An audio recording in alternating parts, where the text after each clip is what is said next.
Hello, I'm Diana, the co-founder of My Bespoke Room, and I'm here today at sofa.com with Joa, who's the colour curator at Farrow Ball. Welcome, Joa. Hi, Diana.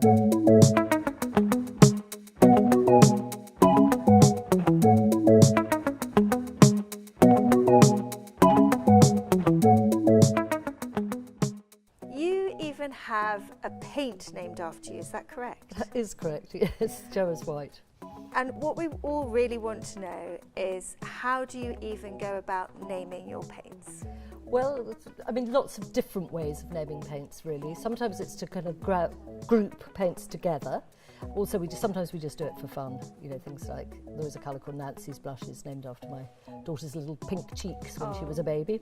And dare I ask, elephant's breath? No. No? There is no answer to elephant's breath. You know, apart from it is a very sort of vaporous colour. We design a lot of rooms at My Bespoke Room, and we get a lot of clients who are quite scared of colour. Yeah. Have you got any tips for anyone who is scared of using colour? I think just go slowly.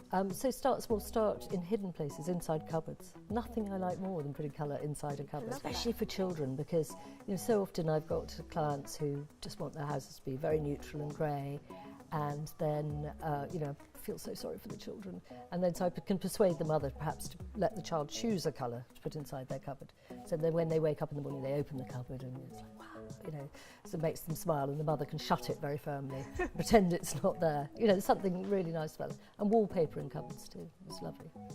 Joa, what are your tips for painting a small room? We all have one of those in our homes.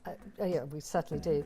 I mean, well, I think especially small rooms which have very little light, basically if you have a small dark room and you paint it white, you'll end up with a small dark dull room. It just doesn't work.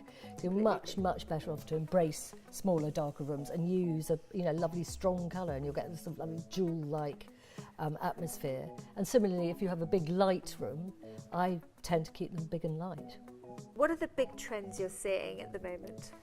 Oh, I think one of the big trends is putting very strong colour onto spindles in a staircase, because it gives you this lovely dark core through the centre of a house. Joa, can you tell me some of the biggest mistakes that you see people making when using paint? Yes, I think one of the things for me is that when people stop paint colour at the picture rail, because it immediately means your ceiling height drops, because you think that's where the wall ends.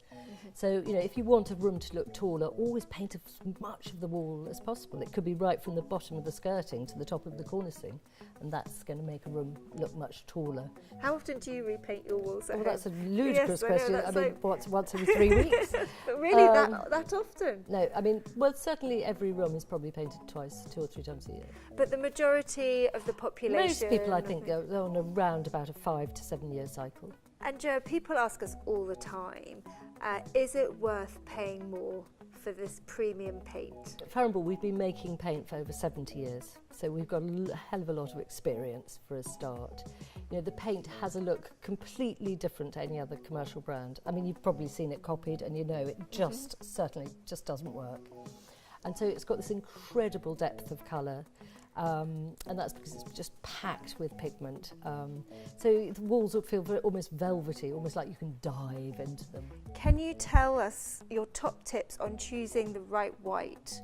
Okay, so I mean, the ways that people use whites now, usually on trim, on woodwork, against a colour. So what we've tried to do over the years is, for every colour there is what we call a sympathetic white. So that means that if you're using a red, you might use a white which has got a little red in the base of it as well. So instead of it being very stark contrast, they just fit together very naturally. Because people are so wary of colour, a lot of people use those whites as colour. So you can have something like James White, which has a little bit of a green background, and people use that especially in rooms facing gardens and things like that.